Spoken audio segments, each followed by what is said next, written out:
तस्य ज्ञानाञ्जनशलाकया चक्षुरुन्मिलितं येन तस्मै श्रीगुरवे नमः। वन्देऽहं श्रीगुरो श्रीयुतपदकमलं श्रीगुरुं वैष्णवांश्च श्रीरूपं साग्रजातं सहगणरघुनाथान्वितं तं सजीवं साद्वैतं सावधूतं परिजनसहितं श्रीकृष्णचैतन्यदेवं श्रीराधाकृष्णपादान् सहगणललिता श्रीविशाखान्वितांश्च। हे कृष्णा करुणा सिन्धो दीनबन्धो जगत्पते गोपेश गोपिकान्त राधाकान्त नमोऽस्तुते। तप्तकाञ्चन गौराङ्गी राधे वृन्दावनेश्वरी वृषभानुसुते देवी प्रणमामि हरिप्रिये। नमो महावदान्याय कृष्णप्रेमप्रदायिने कृष्णाय कृष्णचैतन्य नामिने गौरत्विषे नमः। पञ्चतत्त्वात्मकं कृष्णं भक्तरूपस्वरूपकं भक्तावतारं भक्ताख्यं नमामि भक्तशक्तिकम्। श्रीकृष्णचैतन्य प्रभु नित्यानन्द श्री अद्वैत गदाधर श्रीवासदि गौरभक्तवृन्द। हरे कृष्णा कृष्ण कृष्ण हरे हरे हरे राम राम राम हरे हरे। नारायणं नमस्कृत्य नरं चैव नरोत्तमं देवीं सरस्वतीं व्यासं ततो जयमुदीरयेत्। Reading from Srimad Bhagavatam, 3rd Canto, 6th chapter, verse number 37. Sri Maitreya is continuing to speak, being questioned by Vidura, and he explained how Lord created the various varnas from the cosmic form of the Lord and the respective functions of the varnas. So just as we have our human body and there are various limbs in it, they have their respective duties to perform. So similarly, the human society is also a body which is functioning, and there are 4 major divisions, and then there are further subdivisions in that, and they have their respective functions to perform. So just as human body is meant for performing devotional service, similarly society is nothing but a combination of human beings. Many human beings combined together makes a society. So if individual person's duty is to do devotional service, then the society is also meant for service. But individual will do service individually, and cumulatively there has to be some organization because we have to deal with each other and we have requirements which also have to be fulfilled. So then a cooperation is needed so that we can all work towards the common goal. And it is only a common goal which can unite people. Whenever there is unity among human beings, it is because there is something common. Whether it is a family unit or a city or a state or some organization, there has to be some one common goal towards which everybody contributes according to their capacity. So this is the same principle which is being described here, that various divisions of human beings appeared from the Lord's body or this cosmic form, Virat Purusha, and they all had their respective powers which also came from the form of the Lord. So as this energy belongs to the energetic, then it is also meant for him.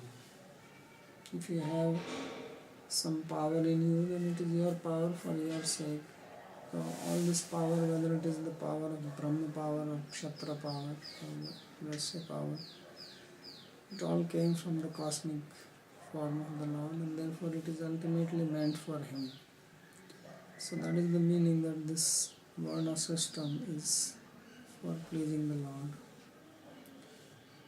And that was further made very clear when he said that all these Varnas, they worship Lord Hari, who is the Guru, because he is the instructor. Guru means who gives knowledge, and this will purify everybody, because people in the material world have impurity in the sense of desires,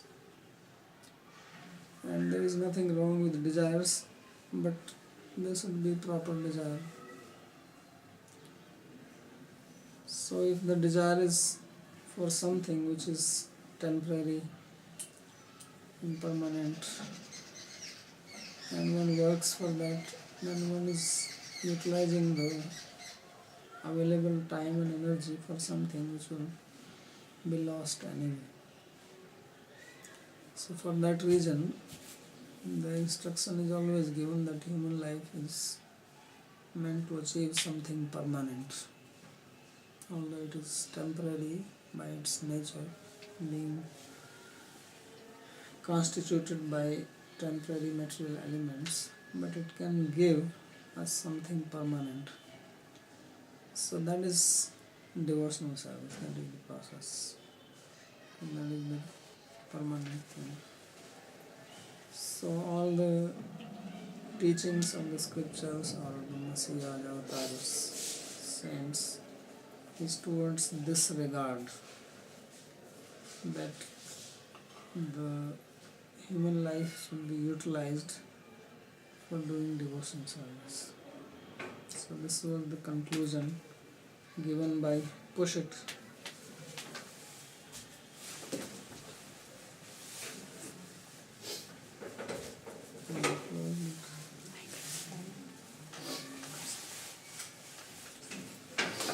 Just lines.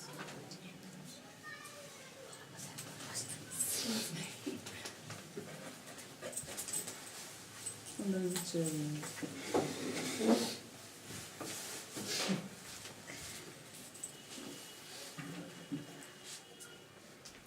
So devotional service is both the means as well as the end, because in the next verse it says that I am glorifying the Lord, and that is for purifying my own speech.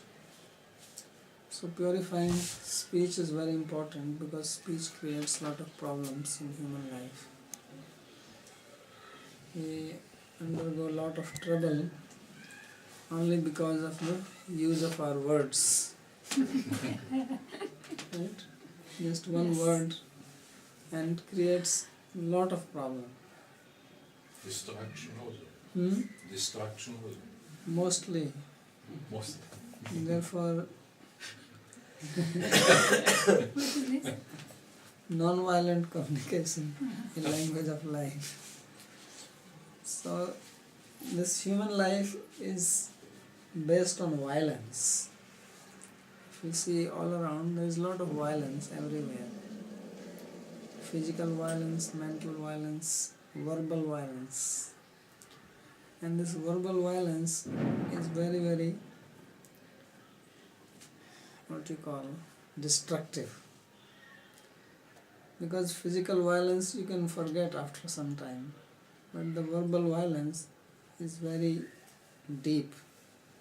So just as we read, that sound is very powerful. Chanting of the mantras, chanting of the holy name is very purifying.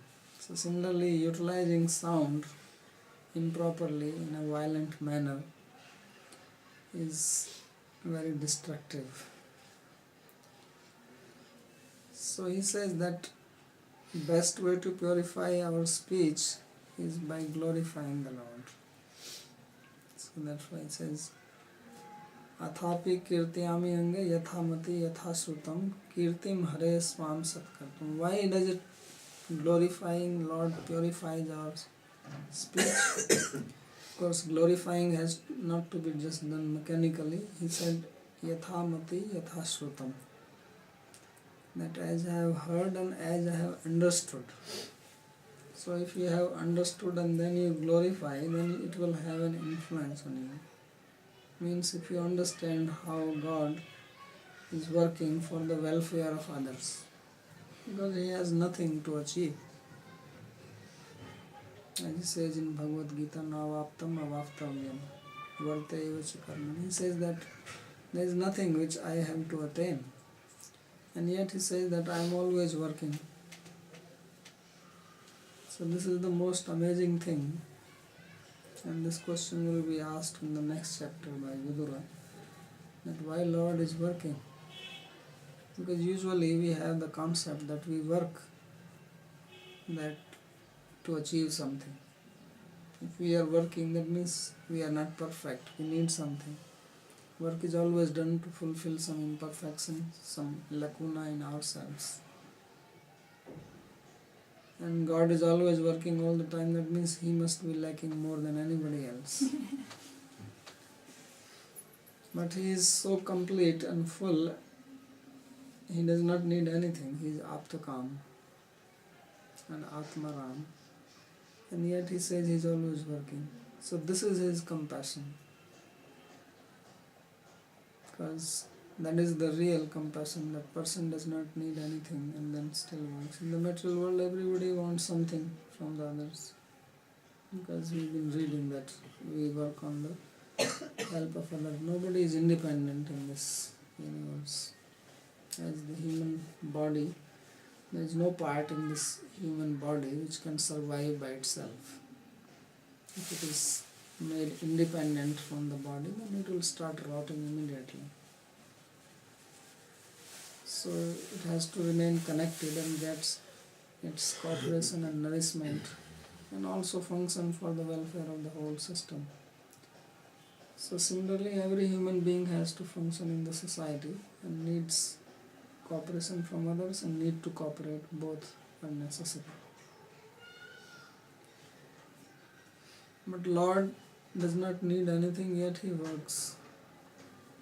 So once we understand this, and then if we speak about it after understanding, then we will also get this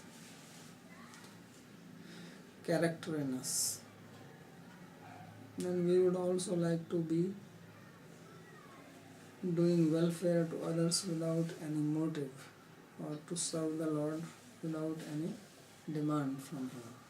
Because really speaking, there is no need to have any demand, nor is there any need to complain. Because if we really understand that God is in control, if He is the supreme controller, then there is no scope for complaining and no scope for demanding anything. But this is very hard to put into practice, and that is because we do not understand the whole system, how it is working. So then we become limited to ourselves, our desires, our motives, and then we are violent, and especially in our speech. And then one violent act leads to another violence, because it's not that we are violent towards another person and that person is just going to keep quiet and not react.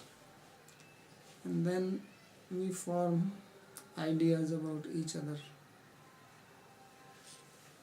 And once we have formed ideas about the other person, then our behavior becomes biased naturally. Even when the other person is not intending something, we see that happening. What means biased?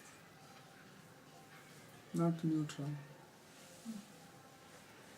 We become influenced by our judgment. If we think that this person is envious of me, then if that person is walking with a stick in the hand, you will think this guy is coming to hit me. He is just walking with a stick. But because you have made an image of the person that he is violent, envious, or he hates me, then you think that he is going to use this stick only to hit me. Or if he is making some statement or talking to somebody, you will think he must be criticizing me. If you don't like some person and he's talking with somebody, then this idea will come that now he must be criticizing me to this person. So why this happens? Because you have a preconceived idea about that person. So then naturally you will become disturbed, and even if the person is not behaving like that, then you will act violently towards that. So in Hitopdesh there are stories like this, where the tiger, one bull, and one jackal.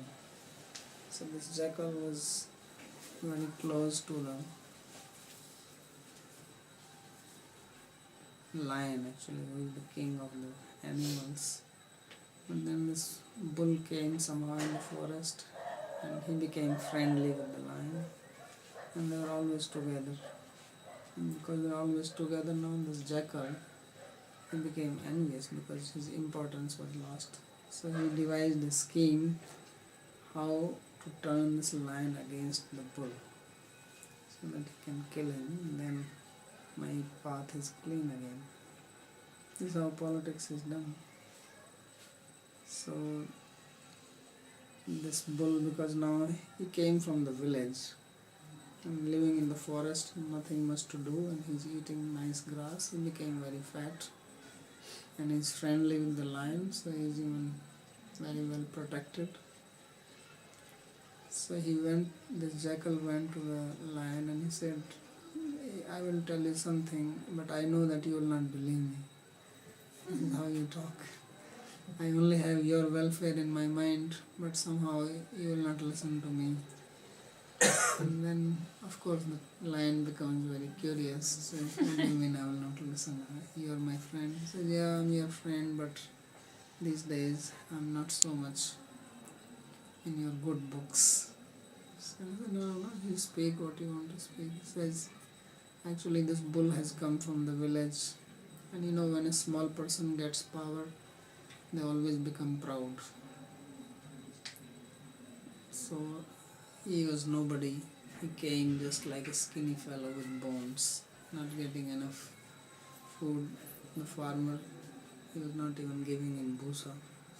Now, because he is your friend and you are giving him all the supplies, he has become fat, so he has become powerful, and now he has even become very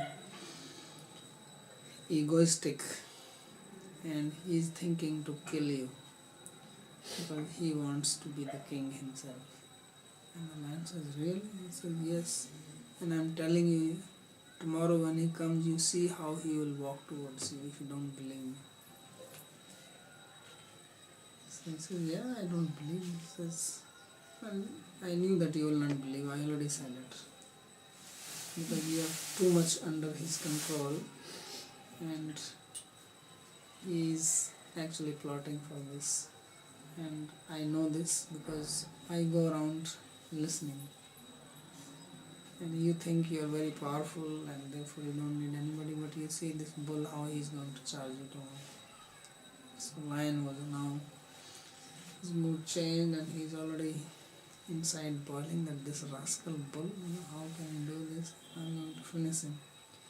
And after turning this lion's head against the bull, then he went to the bull and he said, do you know, I know that you won't like what I say, but I'm your friend and well-wisher, and we are not king, and then he talks about how kings are, and kings don't care for anybody, and kings can do anything, and they're always whimsical, and now you have become very fat, and this lion has become greedy about your meat. He's thinking that this bull is not doing anything, just sitting here all day and passing cow dung. And why not eat him? So the bull thought, he's my friend. He says, these royal people, politicians, they are not friends for anybody. And then he thought there's always tell some slokas and stories and give examples. And you can always find examples in royal history. And in the royal, the father can kill the son can kill the father. There's so many examples, just for the sake of power.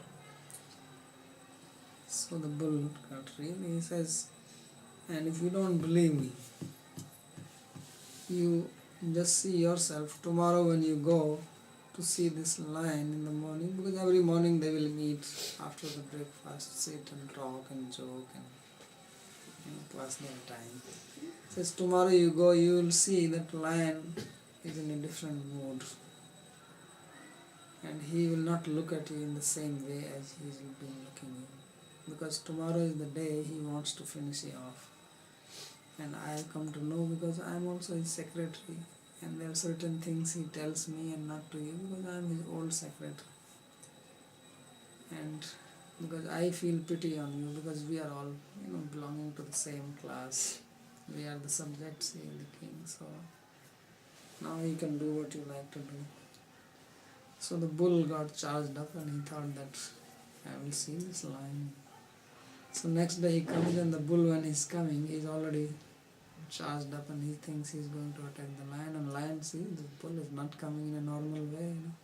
He has his tail up and head down, and breathing heavily. So immediately lion thought that this jackal was right, and then the bull is also thinking that he is right, and then they fight, and the lion kills the bull, and then jackal is back in his position.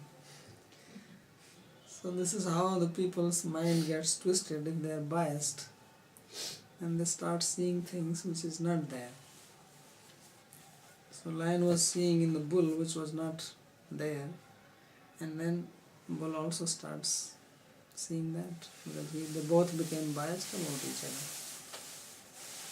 So this is what happens in human relations all the time, because we always make some opinions about other people, and then we always interpret their behaviors, their actions, their words accordingly,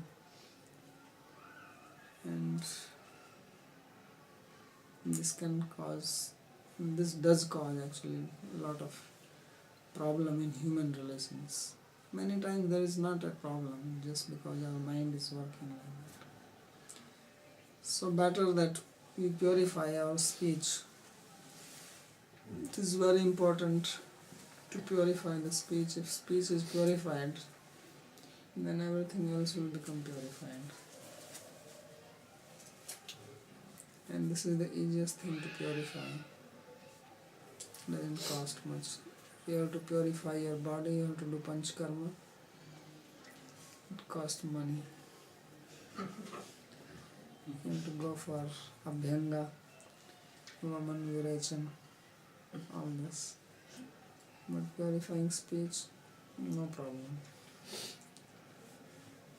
So for that reason he says, Yathapi kirtayami ange yathamati yathashrutam kirtim hare swam satkartum giram anya vinhasatam.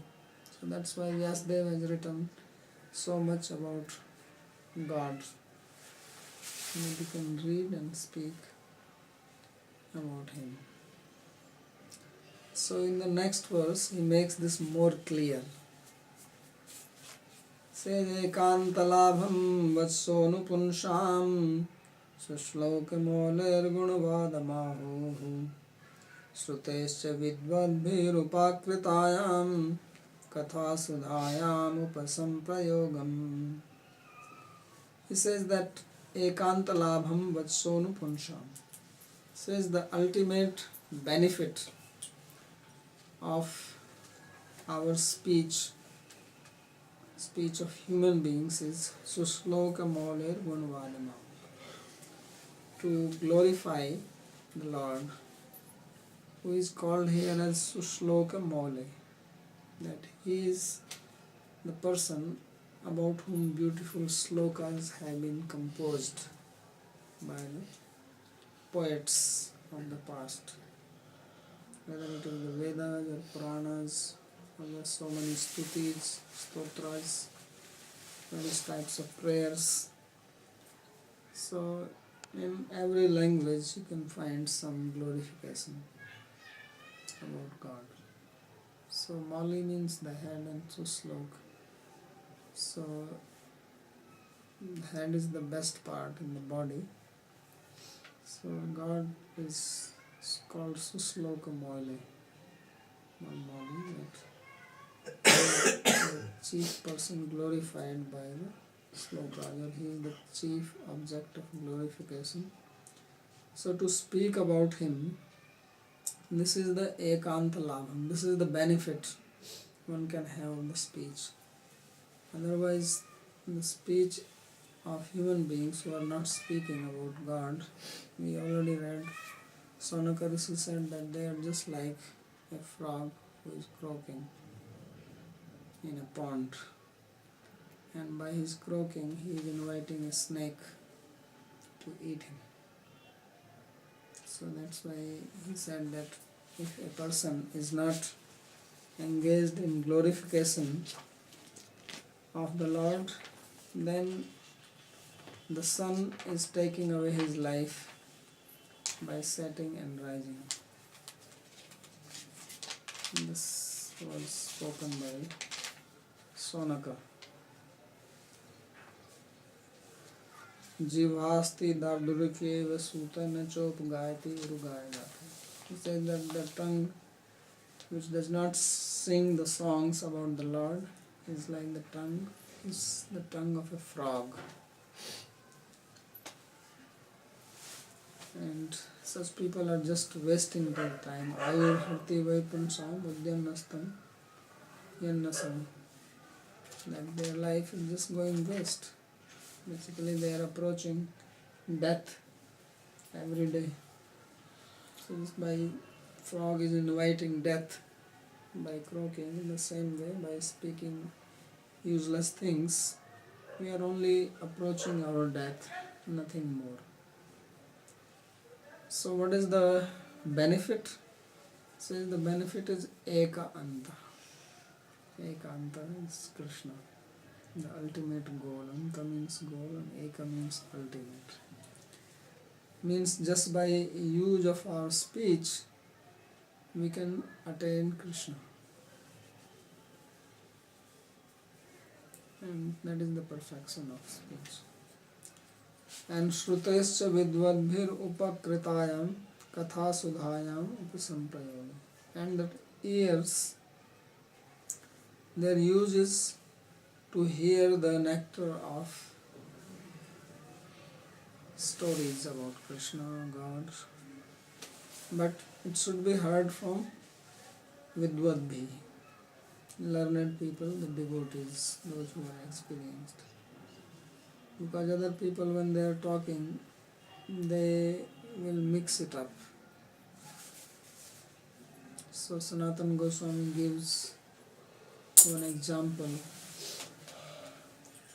and he says that milk is very nourishing for the body, but if milk is touched by the tongue of a snake, then it becomes poisonous, and if one drinks that milk, then it will harm.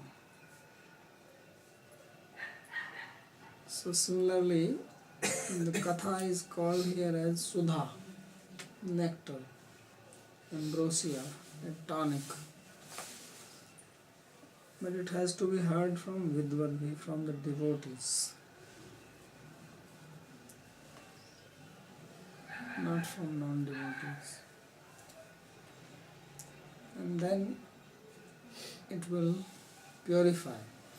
So these two things are specifically mentioned. Although we have to use all our senses, all our body in the service of the Lord, but these two are specifically stated here. Tongue and the ears, because we mostly misuse them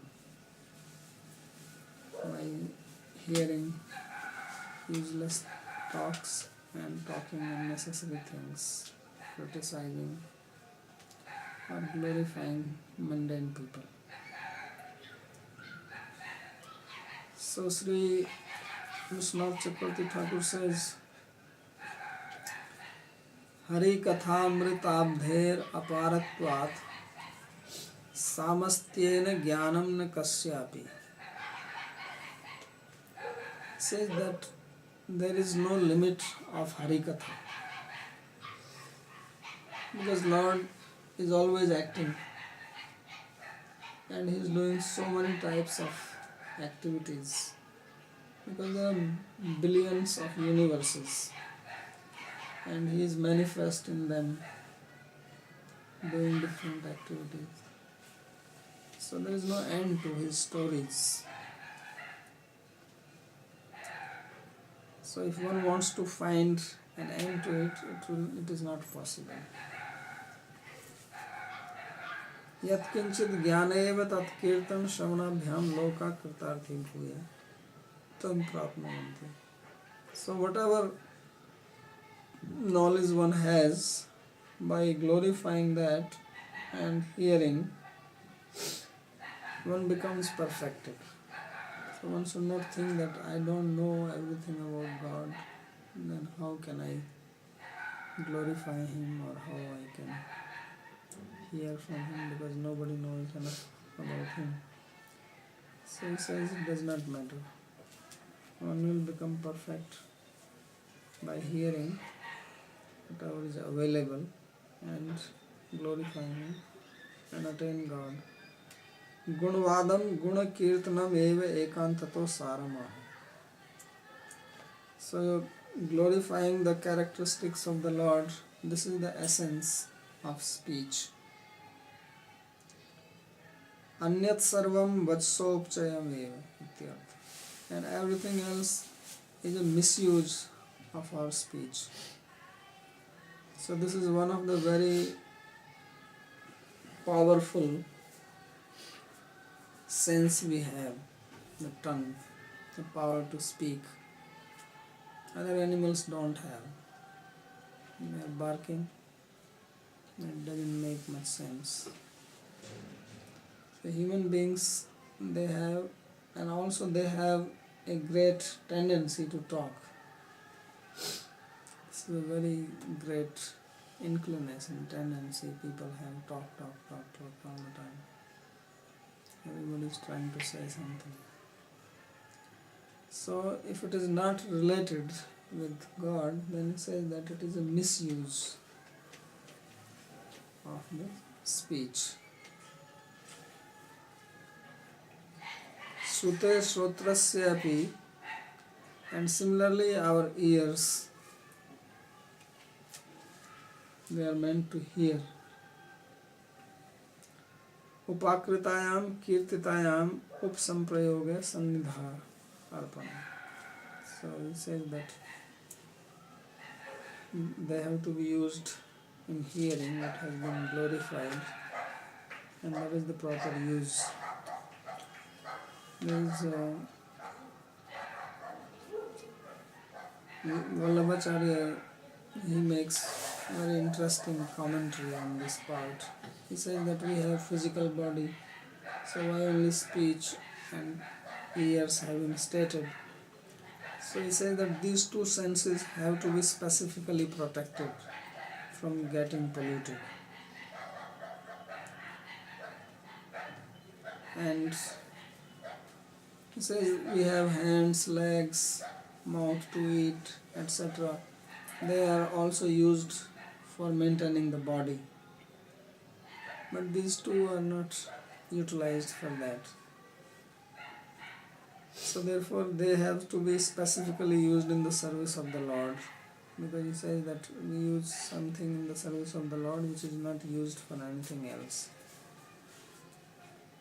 And he says that if these two things are purified or kept pure, then all other senses will naturally become pure. This is the point he makes. Specifically says Kirtan Dwara Sarvani eva Indriyani Swayam cha Saflo Bhavati. Says by doing Kirtan, all senses will become purified. So if you use your hands or legs in the service, then it may not purify your speech, or it may take a very long time. But if the speech is used in glorifying the Lord, then it purifies everything else. So that's why in Bhagavatam it is said that Kaler dosh nidhe rajan asti hi eko mahan guna kirtana deve krishnasya mukta sangha param bhajet. And there are so many defects in this age of Kali, but there is one good characteristic, and that is that one can become purified simply by doing Kirtan. And attain perfection. So that is the greatness of Kirtan, and therefore intelligent people, they engage in Kirtan. Yajanti hi Sumedasa. So Sumedasa, the highly intelligent people, engage in Kirtan of the Lord. Atmano vashito vatsa mahina kavina adina samvatsara sahasrante dhiya yoga vipakkaya. Says that Brahma, at the beginning of creation, he engaged in the process of yoga with his mind, meditating on the Lord for 1000 years. And after the end of 1000 years, still he was not able to know the complete glory of the Lord. Atmano vasito vatsa mahima pravina adina. So that is to show that if one is thinking that one can understand the Lord by any other means, or attain perfection by another means, just to give this, that it is not possible to attain knowledge. Even Brahma was not able to attain perfect knowledge simply by engaging in yoga for 1000 years. Lord revealed to him, and after 1000 years Lord appeared to him and he got knowledge. But if one has to engage independently, following other process to acquire knowledge, then it is not possible. So this verse can be translated both ways, that he got knowledge after 1000 years, or even after 1000 years he did not have the complete knowledge. So Sri Vishwanath Chakravarti therefore says, Nacha ativ jnane nirbandha karya. That one should not put a condition that I have to get perfect knowledge, and then only I can think of kirtan or whatever. Brahmanopi durgyatvat. Why? Because the Lord was not known even by Brahma after 1000 years of austerities. Atmano harer mahima yoga vipakkaya api samvatsar sahasrante api adi kavina brahmana kim avasitaha. Says that did Brahma attain knowledge about the Lord, even engaging in severe penance for 1000 years? Kim gyata, did he know him? Iti kakuktya etavan iti na gyata. So this is a rhetoric question, which means that even after 1000 years he was not able to know that this is what Lord is. It's not that he did not know anything, but not that he could say, yes, now I know him. Not in that sense. Yadva avayasyapi akar lope natra gyatah vasita avasitah iti siddhi. Or the meaning is that he did not realize after 1000 years. Yadva samvatsar sahasranta eva mahima gyata iti achintyatva anantatvabhyam durgayatvena nischiyate. Or the meaning is that he came to know about the Lord's glory after 1000 years. And what did he come to know after 1000 years? He came to know that he cannot know him. Took him 1000 years to know this much. This is what he came to know. That Lord is Achintya, he is inconceivable. He cannot be known by one's own mental exercise. This is a common understanding these days that you don't need a guru. You can attain perfection by yourself. So Brahma does not agree to that, because even after 1000 years of penance, then he was still not perfect in his knowledge. But he understood that Lord is inconceivable and he is unlimited. Durgayatvena nishriyate. And he concluded that he cannot be known by one's own endeavor. This was his realization. Tadeva Bhagwan Mahimno Jnanam Etavad Idamitham Karena Jnanam Tas Jnanam Evaiti Bhava. So he says, this is the glory of the Lord. If you can understand this, then you can say that you know something. Tathacha Shruti Yasya Amatam Tasya Matam Matam Yasya Na Vedasa. So there is a statement in the Upanishad. It says Yasya Amatam Tasya Matam. That one who says that he does not know the Lord, then he has understood.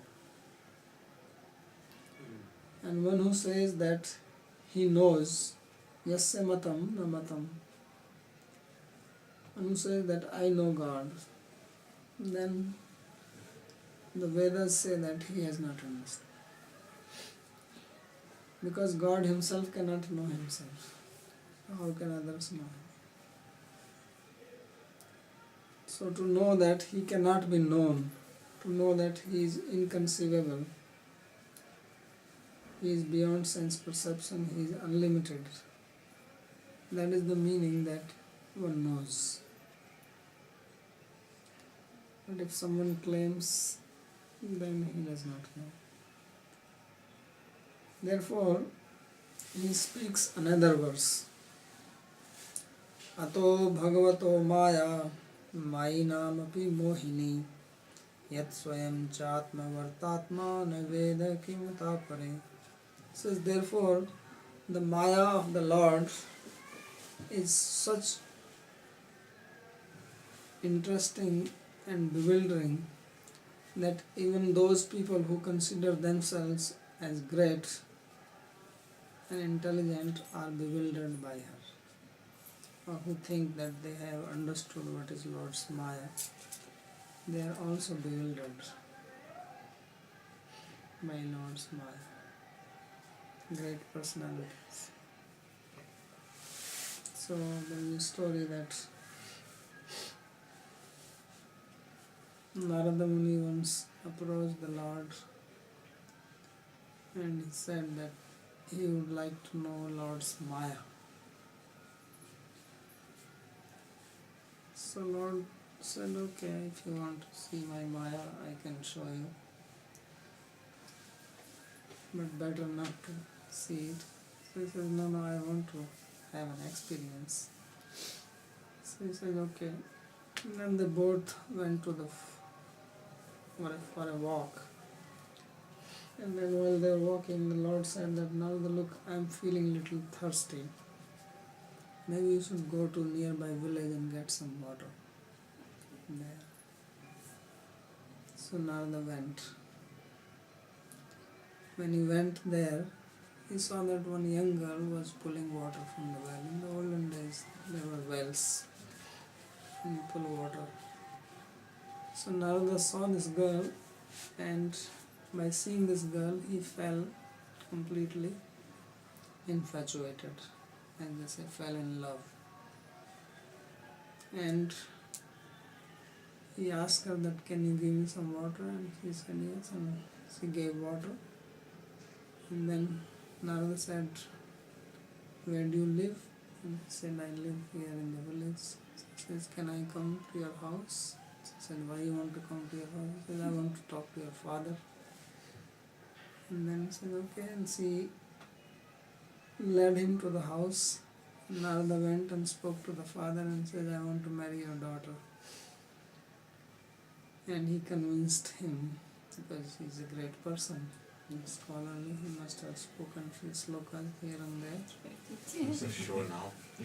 So father was very impressed, and he said that usually in India, marrying a daughter is a big responsibility. If you have lived in India long enough, you know this. And parents have to really search for the husband and find a suitable match and marriage and dowry and all that. Father thought my problem is solved in my house itself. I don't have to go anywhere and search. So he married. Then Narada started living there, and he's living, and then after some time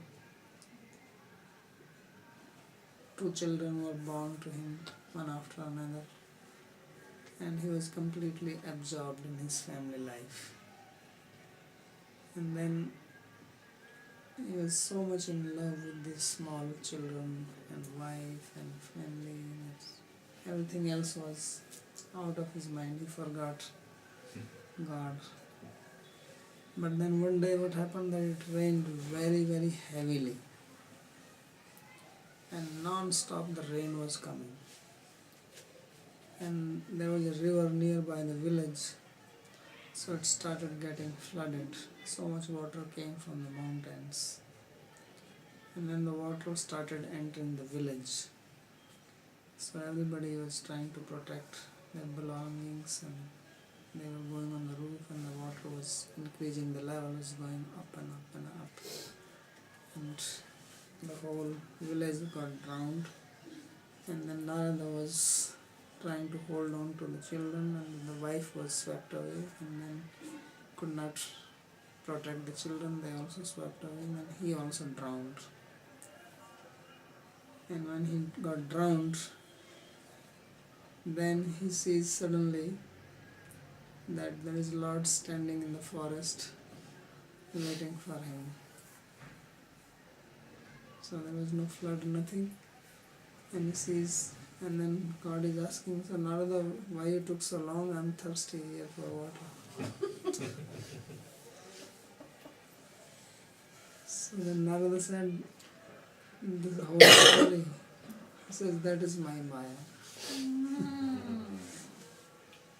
So Maya is like that. Like you, at night you dream, you may actually dream for 5 minutes. It will look for you as if 5 hours have passed. Many times it happens, you dream for a short while, you wake up and you think you had a very long dream, you see the time, only 5 minutes have passed. So Narada spent few years, and Lord was standing there just for water. So that's the meaning. He says, Ato Bhagavato Maya Mai Namapi Mohini. And it is very, very bewildering to people.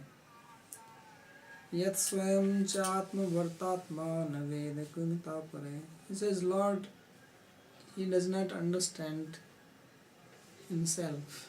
He himself does not understand. And how can others understand? He is called Atma Vartatma. Because Vartma means the path. The Lord is doing so many activities.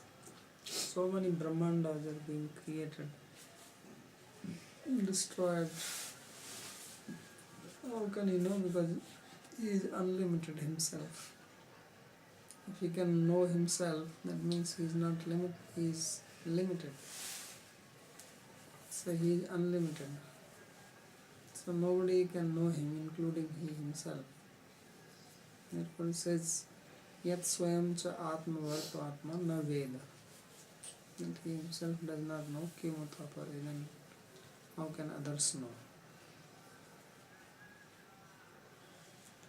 Nanu atmatattvam jananto अन्यानपि ज्ञापयन्तो दार्शनिका बहवैव दृश्यन्ते तत्राह आता इति.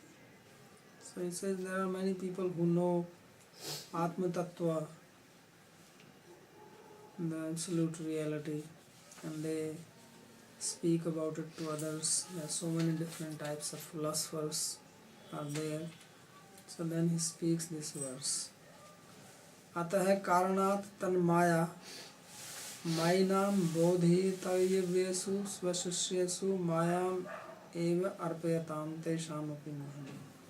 He said these people who think that they have understood the Lord, they know the Absolute, and then they are trying to teach their disciples. So they themselves are under the influence of Maya, and they are offering their disciples also to Maya. That's what they are doing. Tesham api mohini, nischyanaiva mohini. Because Maya is bewildering even these teachers or scholars, philosophers, definitely. Muhurapi sansaresu patetu miti bhava. So the meaning is that again and again these people, they will be thrown into the ocean of material world. They may think that they are great, or they are liberated, or they have arrived, but it is not true. यदि यत् स्वयं आत्मा परमेश्वरो अपि आत्मवर्तम स्वस्वरूपम नवेन. Why is that? What is the reason? He says that Paramatma himself, the Supreme Person, he does not know the end of his own nature. न जानाति अपरे वराका किमुत जाने.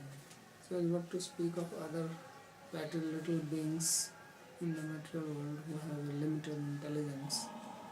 How can they know? So of course, when somebody knows little more than others, then out of one's ahinkara, one may start feeling that he is very great, and especially if one can acquire few mystic powers, yoga siddhis, then it is very easy to think like this, that one is great. So that's why in India there are few gods existing now also. So they all of them believe that they are God. So either all of them are God or one of them God. They must actually, it will be interesting if all these Bhagwan, they can come on one platform and decide which one is the real one. Have like a debate or demonstration of their powers, so that. But they say they're different deities. Hmm? They usually say they're different deities. Like that one in South India who goes in the fire, he's Dattatreya. No, but there is one who is saying that he is Kalki avatar. You have met Kalki? You did not go to Andhra Pradesh? You should take a trip to Andhra Pradesh. And Karunamai? no, he is Kalki. He's Met Kalki. whatever is his name, but now he is famous as Kalki avatar. He came too early, no? Not not arrange the time, so maybe you should meet him. And he has a big program to liberate the whole earth. He and his wife both, they're very popular. Thousands of people there, big ashram. You can go on internet or YouTube, just go on Google and Kalki. You'll see his video. It will be nice to meet him. So that is one Bhagavan. There are others also like this. So there are different deities are also there, but there are also Bhagavans. One Kalki died. He was in near Nasik. He died few years ago. One Kalki is in Spain. There is one Kalki in Spain also. And if you Google Kalki, you'll get all these Kalkis.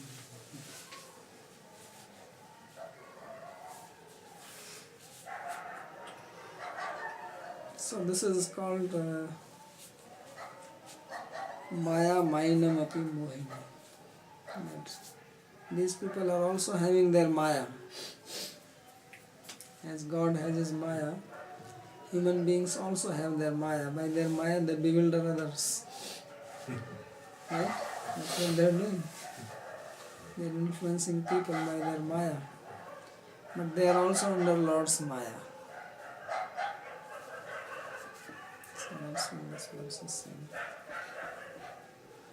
Let's stop here.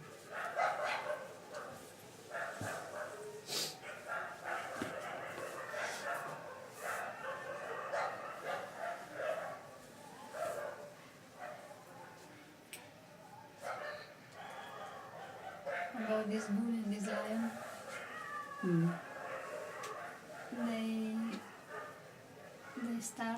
they become enemy.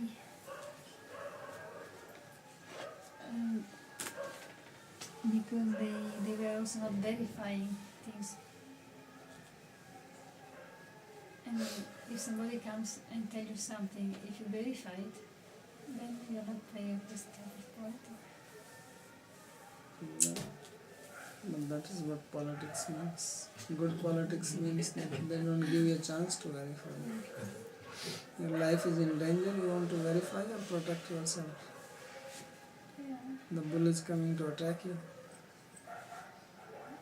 Yes, he was also a friend. Yeah, but when he comes, he sees that guy is coming with his charging at him. And when the bull is coming, he is also sitting there. So how you can verify? Who is going to verify? If he goes and asks him, he is going to deny it. But he is to see his behavior. So it means that the speech is really very dangerous. And this is the story I told yesterday, how this minister, the king wanted to punish him because everybody worked against him.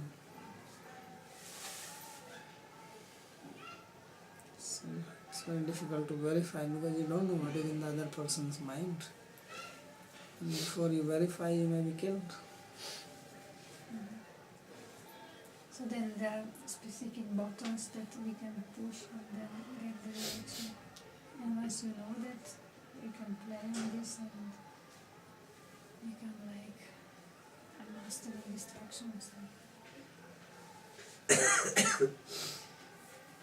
You know, when you said the power of speech is to be used to relate to God, that seems maybe what it's for. If we're speaking to somebody and we see that imperishable state in that person and speak to that when we're speaking to somebody, is that relating speech to God? Imperishable statements? Like they're Paramatman, or that part of them that's going to stay there when their body's gone. Yeah, of course, that is about God. So that, and in that case, would you say that one's speech, as it has so much destructive power, also would have creative power to awaken that in that person? Yes. It has both powers. But also you were saying that who is going to speak and use the power of the speech has to have some qualities. But glorification, anybody can glorify. Glorification, anybody can do. Teaching, that is different. Okay, this is the difference. Whatever you have understood, that much you can speak. Mhm. Is another point here. Have you heard of that Eckhart Tolle book, A New Earth? I've heard You've about heard of Eckhart Tolle, but that I've teacher? not- I've heard about him, but not the He book. has a new book, and he's saying that if everybody would speak from this place of a very neutral place of having your ego, withdrawn, and speak to that part in a person, the imperishable part of the person, that this new earth would come about. And that's what they're calling, is sort of like the new age idea. Is that supposed to be happening, or is this just a hope of spiritual teachers? Well, it depends if people follow, then it can happen. But I don't think people are going to follow. Because people talk, they don't put it into practice. So unless you practice, it won't happen by itself. People are actually having the belief that some change is going to happen by itself. They really need to hope for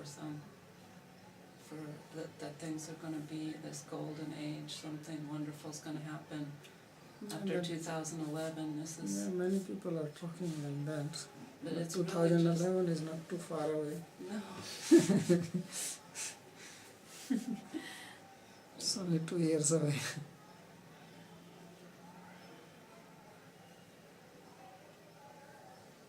See, nothing happens by itself. but Something speech is- can create a lot of things, that people can meditate and Yes. speak from that place. A lot of things could change. Yes.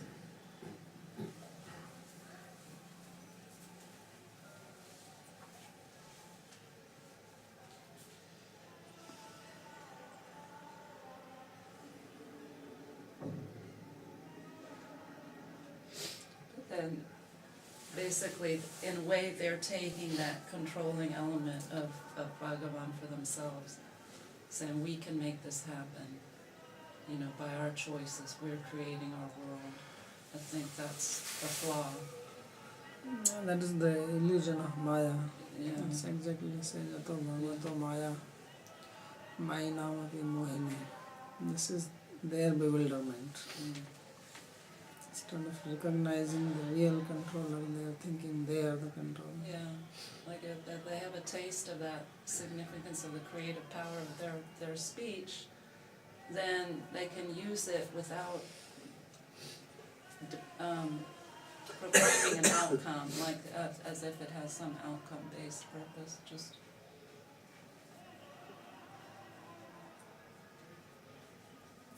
So this is how Maya works on them.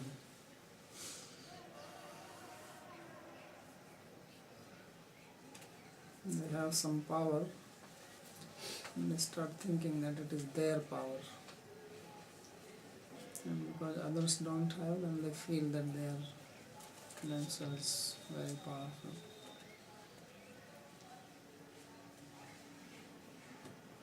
So when someone thinks, that is Maya itself. That thinking itself is Maya.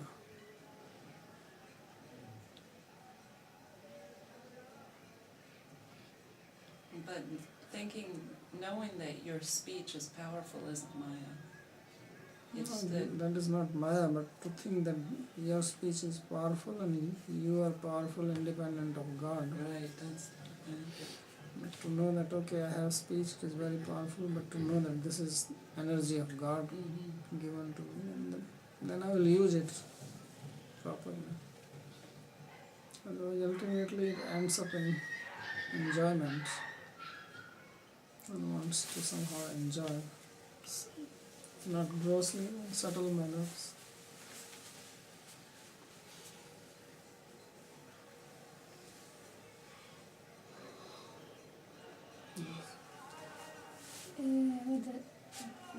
ask a question about this habit, I don't know how to define, a way of acting that happen to mostly all of the people, that we create our opinion. We are building up opinions on other people, not only on the people, whatever is surrounding.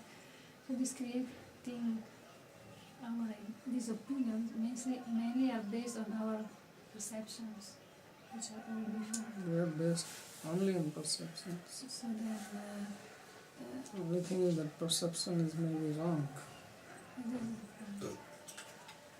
so then, so where is the safe place where?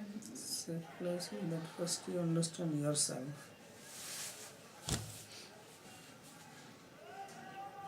Because we don't understand ourselves to begin with.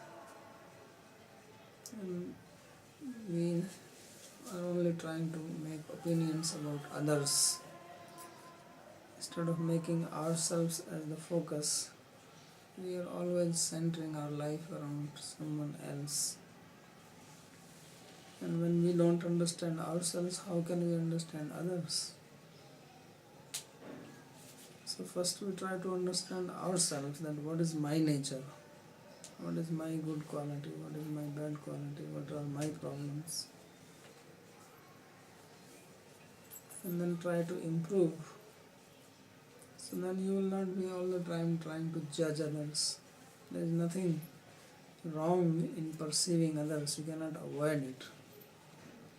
But then always making judgments, and judgments also making in the sense that this person is harmful to me, or he is always trying to do this to me. So these types of perceptions, they become problem in human relations.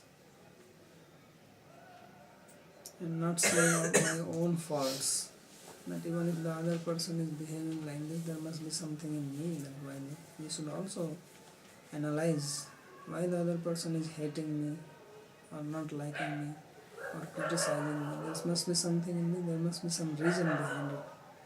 Now that reason may be valid reason or invalid reason, that is second thing. But first I should get, now to do that you have to be very dispassionate, not be biased. And that is a difficult thing. That is only possible when you study yourself first. And if you don't study yourself, then you will always make biased judgments. And that does not help anybody.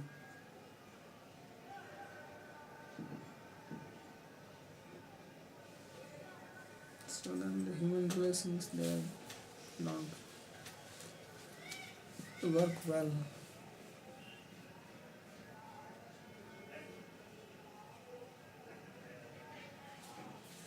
So the tendency is always to see good in myself and see bad in others.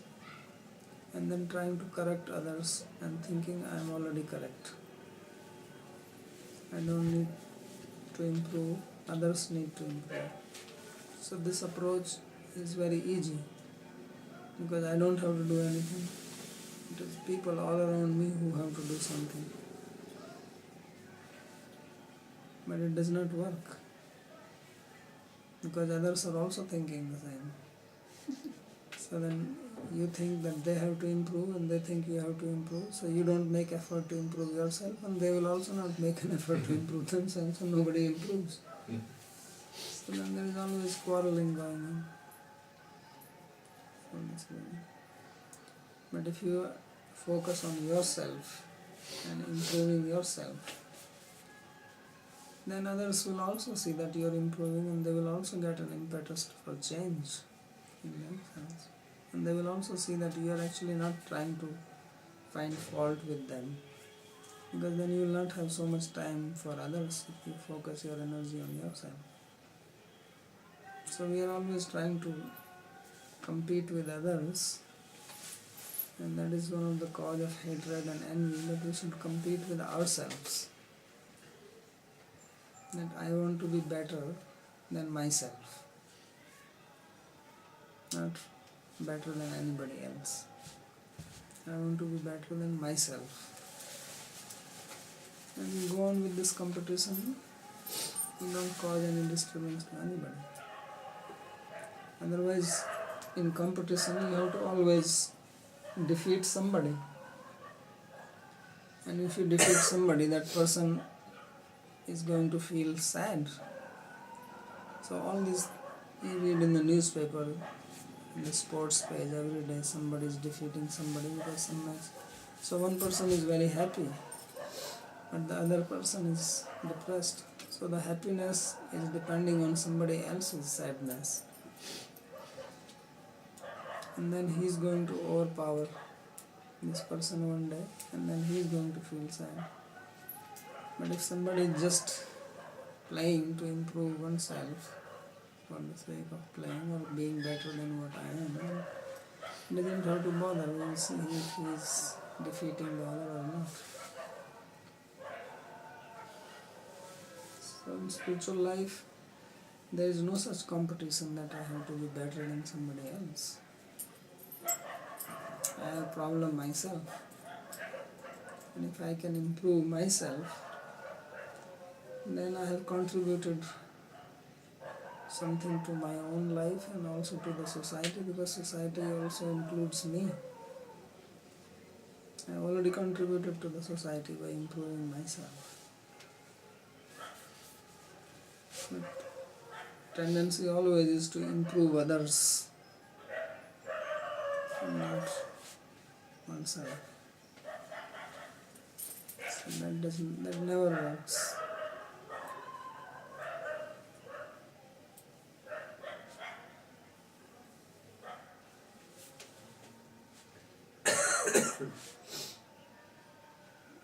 Because if we cannot improve ourselves, how can we improve others?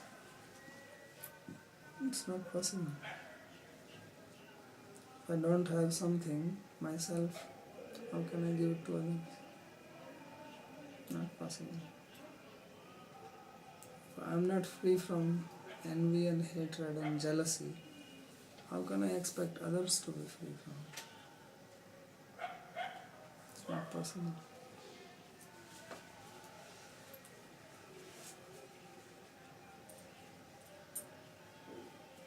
So judgment is necessary to know other people and then to protect oneself.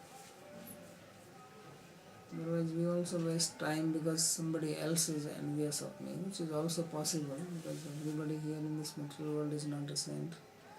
Then how I have to protect from that person, not that I am interested in destroying that person or I am interested in harming him or anything, but I need to protect myself so that I can function and I can work on myself. For that I have to make judgment. So this judgment is not to put somebody down, but to know the nature of the other person and then make a plan for myself how I have to deal with this person so that I continue in my goal of improving myself. So then you will not waste your time. This is the most important thing we can do. This is the biggest welfare we can do to ourselves and to the society.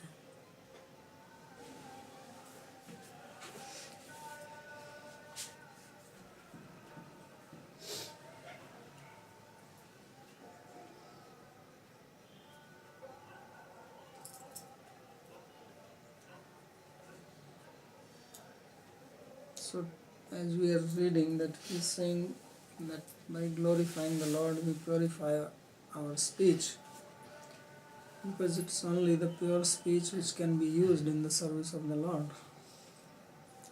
So similarly we need to purify our existence to serve the Lord, because the Lord is very pure, He is Amala, He is free from defects, He is Purna, He is complete.